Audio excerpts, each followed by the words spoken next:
In terms of data sets that you're looking at, shifting into the reporting and analytics world, if you will, what types of data do you like to dig into? What are you asking your folks to report to you on? And what have you moved beyond? Like, what have you seen that you have been looking at some point? You said this isn't relevant. It's either too much information, it's not enough information, or it's just not salient to driving performance.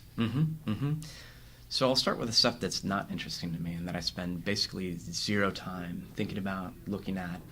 It needs to be done elsewhere in the organization to ensure that dependent metrics are hit.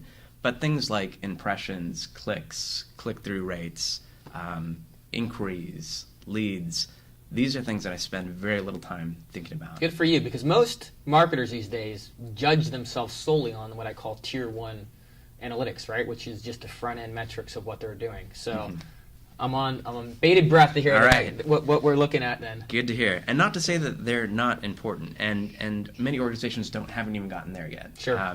And so it's a question of like, how mature is your B2B organization? And so that's a good first step. But then, further along in that journey, there are things like opportunities that have been qualified and marketing-led revenue. And that's, getting a little bit better, a little bit more interesting. And then you start to see even more mature organizations doing things like understanding the fully loaded cost per acquisition. The cost per sale. Exactly. Yep. And looking at that as an efficiency KPI over what the customer lifetime value is, and doing that by channel, doing that by acquisition channel. So if you can say, somebody that comes in through paid search, it costs us blank amount to get them across all costs, headcount, commissions, advertising spend, everything.